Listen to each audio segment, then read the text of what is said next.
words of my mouth and the meditations of our hearts be acceptable in your sight, O God, our strength and Redeemer. Amen. Sometimes when digging deep into research and preparation for preaching, one encounters a comment on a commentary on a scripture passage. Early last week, I came across a comment which included a quote from a sermon.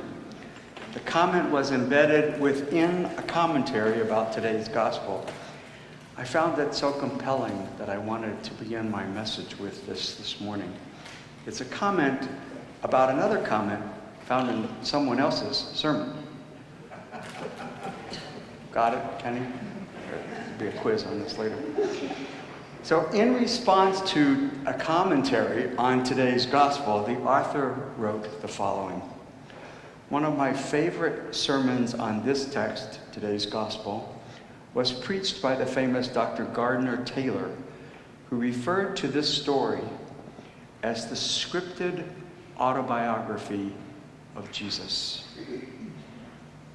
Jesus, who found us on the road, broken and bleeding, carried us to safety, paid the bill, and then said he'd be coming back. The scripted autobiography of Jesus. Today's gospel is most often referred to as the parable of the Good Samaritan. Imagine, if you will, if this engaging story is possibly about Jesus. We tend to put ourselves into the story and question what would we have done had we encountered the man left on the side of the road. But if Jesus is the Good Samaritan, then what? What are we to do with the compelling situation to tend the needs of the one left half dead? And are we that person at times? If it is Jesus who tends his needs, everyone's needs, as well as our needs, then what? Hold that. Let's pause and go back a second and look at the question posed by the lawyer. The lawyer said to Jesus, "Who is my neighbor?" I can just imagine different inflections in the lawyer's tone of voice. You probably can as well. But I believe his question may be even more important for us today than it was in the first century. At our nation's southern border, reports chronicle grim conditions. At the Arizona Border Detention Center, the report includes sexual assault of minors. Sanitary conditions are said to be deplorable throughout the system.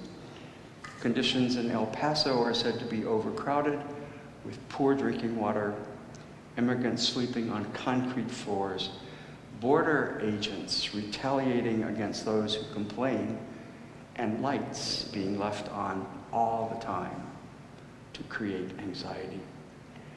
Those on our southern border are our neighbors.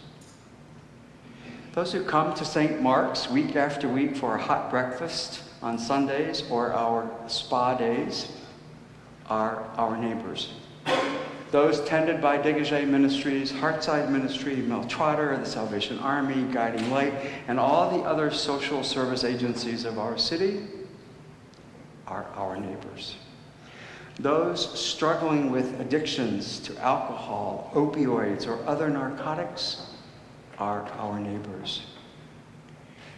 Those being rounded up by ICE this very day with the threat to be deported are our neighbors. Our tradition tells us that God created everyone equally and loves us all without condition, no matter who we are or where we are from. We are called and challenged to do the same. Are we not called to tend those around us as we would want to be tended ourselves? Without question, that's not always easy. If Jesus is the Good Samaritan, then are we not called to be like him in as many ways as possible? And I can't imagine that our response would be anything but yes. If we are the person in the story left half dead, longing to be rescued, then that yes gives us another chance. Good morning. Jesus picks us up, puts us on the road to recovery, and assures us that he will never abandon us. That is the promise of the Christian tradition.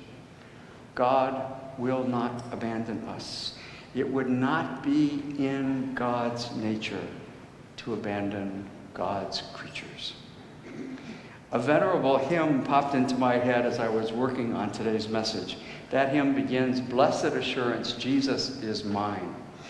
We are assured that God in Jesus will forever be ours, picking us up, tending us, and giving us grace to keep moving forward in life. Assured of those blessings, I believe that we're gathered here in this cozy setting this morning to be nourished and fed for that journey in life. It is a journey which calls us to love our neighbors and do what we can to be Christ for them. Recently, I discovered an organization called the Stigma-Free Society. A tool can be found on their website to discover how tolerant and accepting one is towards others. There's also a pledge to work toward a world where all people can live in harmony and peace. It's a pledge to help rid the world of stigmas. One can take the pledge that includes language which can be life-giving as well as transformative. I took the pledge and was happy to add my name to the list. 3 of the several bullets of the pledge are the following. Make a strong public commitment to live the values of respect and inclusion for all people. Remind peers that name-calling and bullying are not okay anywhere.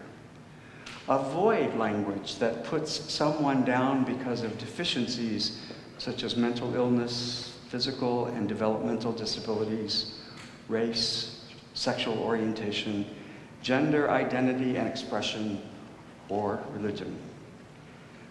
I invite you to consider taking the pledge. The website's on my homily handout, by the way.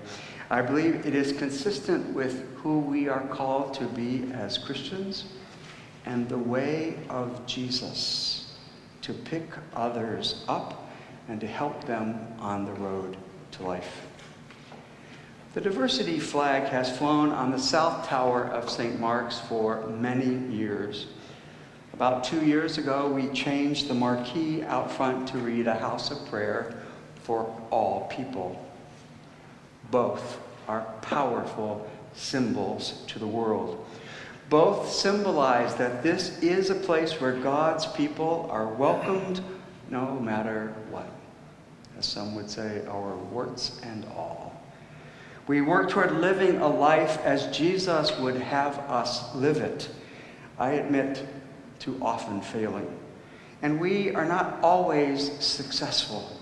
But we continue to strive to raise one another up, to tend one another, and to send one another on the road to spiritual recovery and well-being. May God bless us as we strive to respect every human person. May God bless us as we do the best we can to follow Jesus here at St. Mark's and wherever we find ourselves in life.